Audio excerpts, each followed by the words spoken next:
welcome back to the vlog. Oh my goodness. So today I wasn't able to see you all day because I had to go into the clinic. It was my last day and it was pretty busy saying bye to everyone and then packing up the rest of the things that I didn't take over the weekend. So it is my little self-care night and I am not going to pass on this because I really need it. I took off my nails already and I did a whole cuticle thing. I put my oil on and I went to bed last night. It's all washed off and they're ready to go. So I actually found some cool nail things that I had not used yet. And I've been waiting for the time and it felt very festive to me, which is probably why I haven't really used it. But they're like little iridescent powders. So we're going to just get like a fake little nail like one of these. And I'm going to put it on here. Do you remember when we had to put eyeshadow on with these? And we actually did. And then sometimes these little things would like pop off. Oh gosh, I remember that. Oh, how funny. Okay, so here are the instructions. Apply a base coat on your nail and cure by UV light until it is totally dry. Apply any colored gel on your nail, preferably black because these colors will show up better on black. So if it's too dry, it'll be hard to apply powders, but if it is too wet, it will not get the mirror effect. So I do have this other top coat. It is Double Rhythm top coat. And this one does not dry as quickly as this one. This is going to be our base. Okay, let's try that. I'm only going to cure it for just a little bit, just to get it like a little tacky. Okay, yep, okay, that's perfect. So it's a little tacky, it's not wet, and it's certainly not dry. And that's what they say. Oh, that covered really, wow. Here's the green one.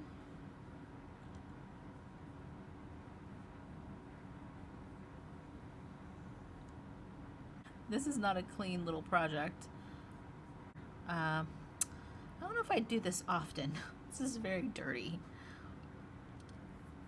But I was saving these for Christmas or something like that because I thought these little iridescent colors look pretty festive. Oh wow, it's actually really pretty. Okay, so I can kind of tell. Ugh, let me get a little, I got a little wet napkin thing here to wipe all that out. Okay, so this one is, this green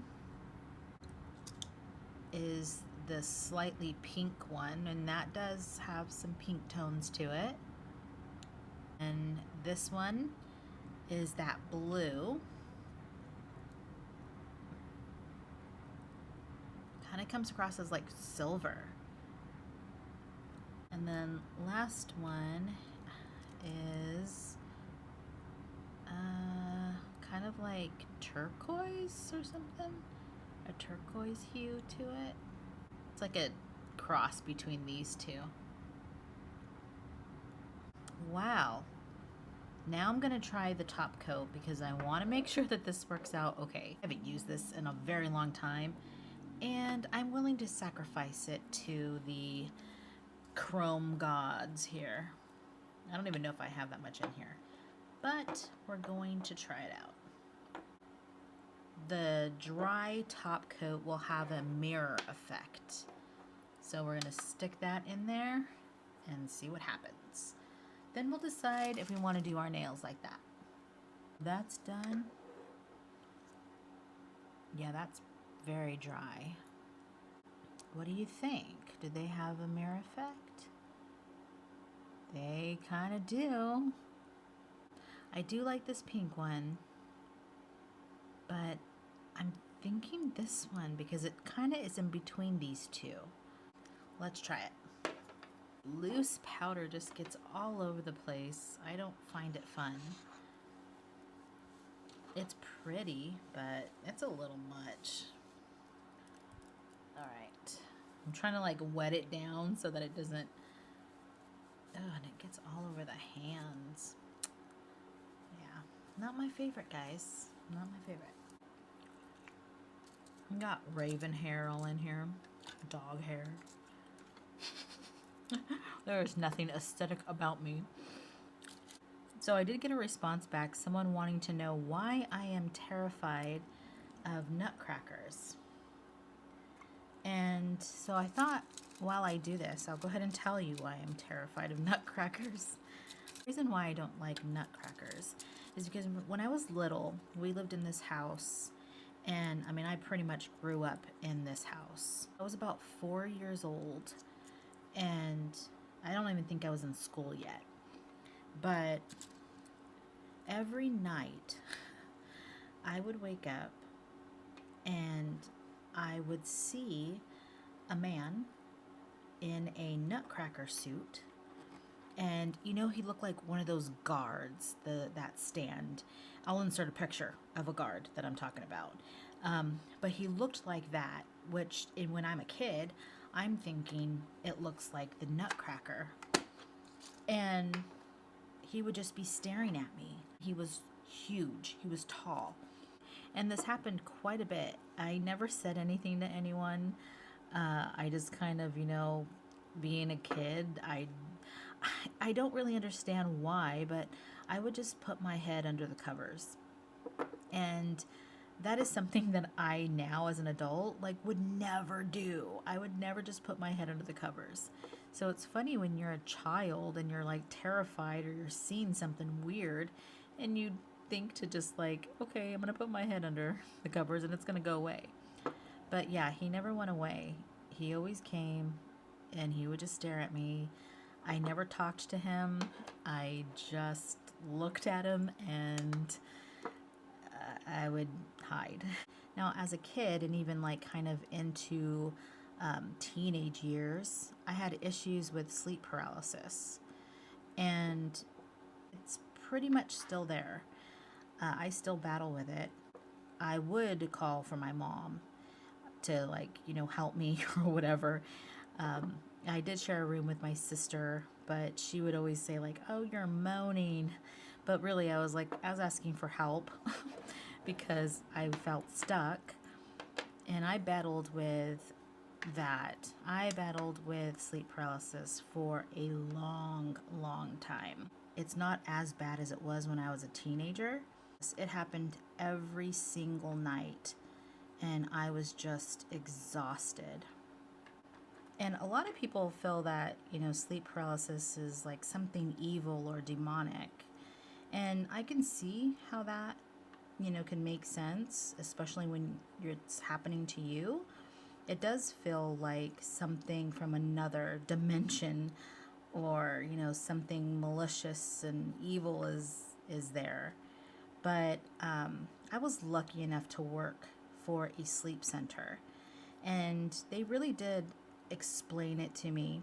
So I kind of understand a little bit more of what's behind it, and I also kind of understand how things can be and feel a little on the evil side. Now, I do have a story about that, which was weird. It seems that my sleep paralysis, it acts up a lot when I'm not home. So if I'm at a different person's house, it's like my body just knows that it's not going to get any rest, and I end up having it no matter how much I try to not have it. And there was this one time where my husband was fully aware that I had this problem because he's had to wake me up a couple of times. And we had just got married. He wanted me to go meet his friend who lives and works at Yosemite. So we go there, and they ask us to stay the night. And when I went into the house, I just kind of felt a little weird anyways. I felt like something was in a closet. And I really couldn't tell you why. It just kind of, I felt drawn to this closet that was behind my husband.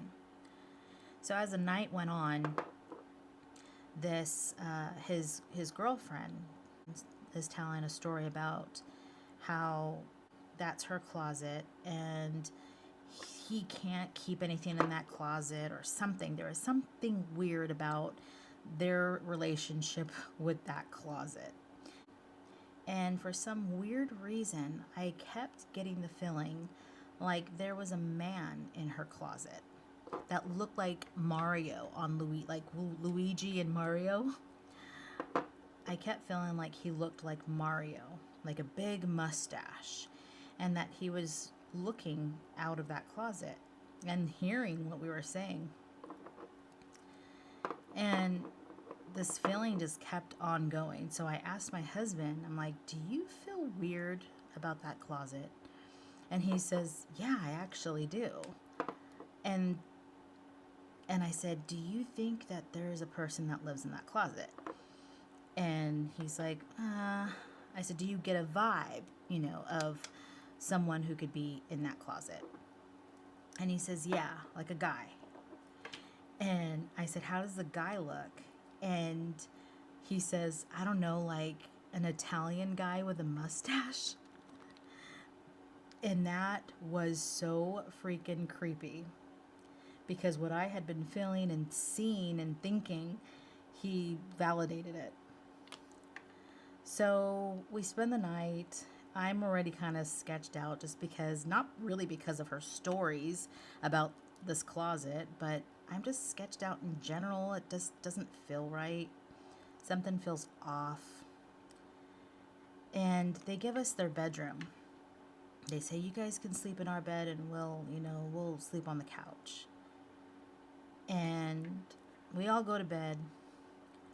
And I know, like, okay, I'm going to have sleep paralysis because it happens every single time I'm not in my room. I'm not at home. I'm not familiar. And just as I'm falling asleep, I feel a tug at my feet. And I'm like, crap. So I like jerk, because I'm thinking that's my sleep paralysis trying to happen. And then I'm trying to like get myself to go back to sleep. And again, just as I'm like getting comfortable, I start hearing this like my head is next to a railroad track. And there's trains going by really, really fast. Like it just feels like it feels like your brain is in a train. That's the feeling of it. So this vibrating feeling is happening in my head. And I'm like trying to call for my husband. So now I'm paralyzed. I'm completely paralyzed, but I am 100% awake in my head. In my brain, I can see things. I can, like, my eyes are fluttering. I can see the light on that's in the hallway. I can still hear things happening outside.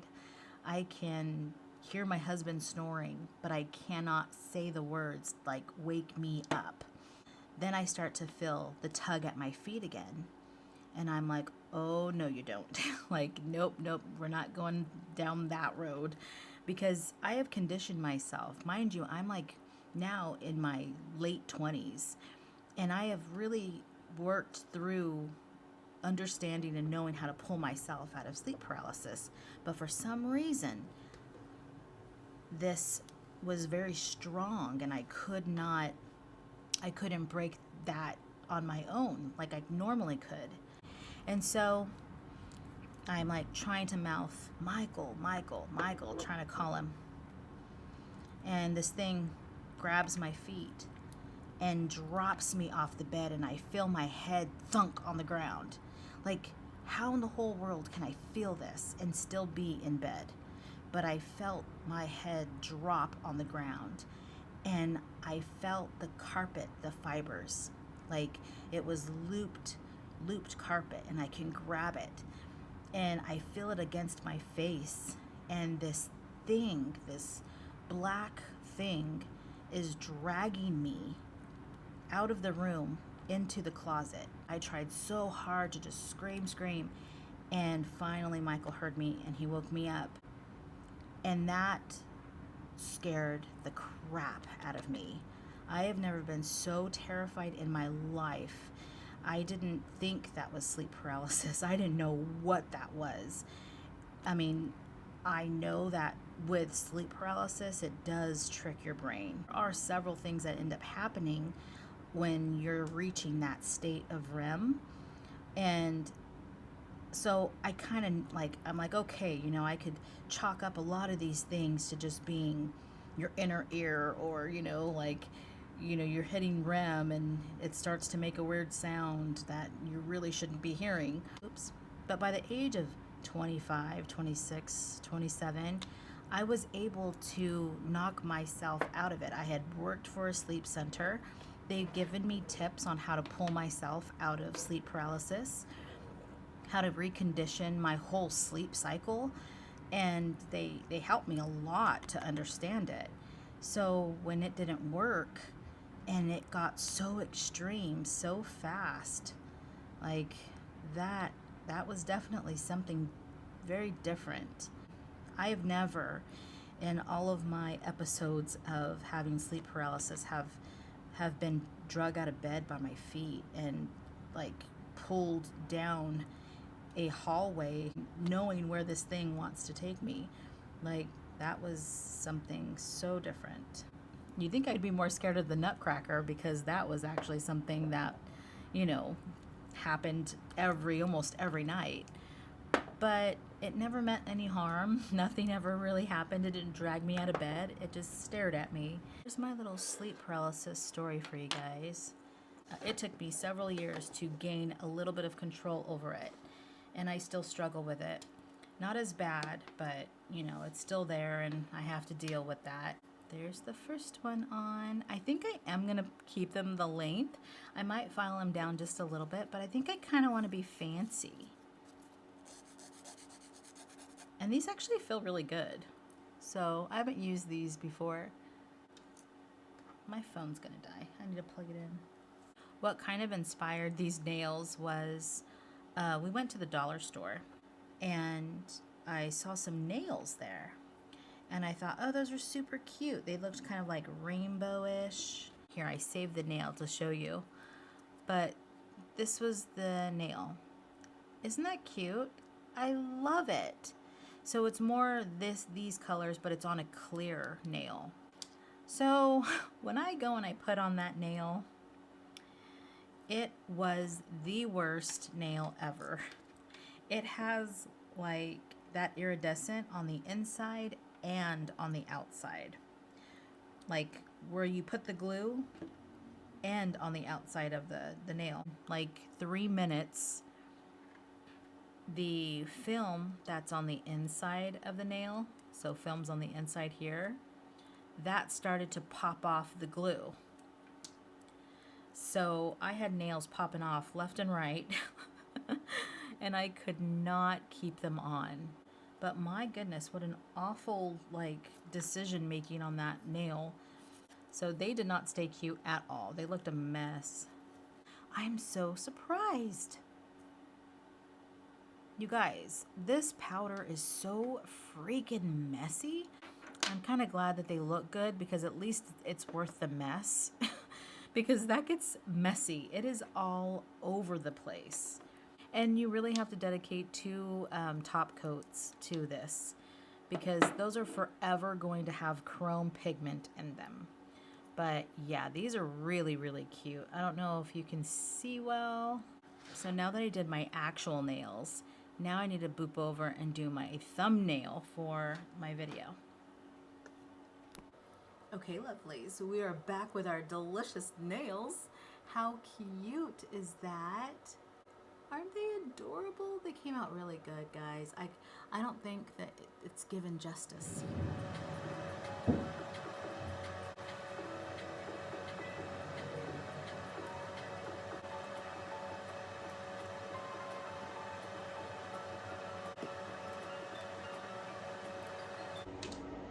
I think I'm done. So there we go. Our thumbnail is ready for this video. It is ready to go up. It's actually loading right now, and I just gotta slap on this this thumbnail. So it is 10:30. I am sleepy. I want to go to bed. Plus I have work in the morning. So my friends, I'm going to end the vlog here. I hope you had a nice little cozy time doing our nails and our thumbnails. And I will see you tomorrow in the next vlog. Bye bye.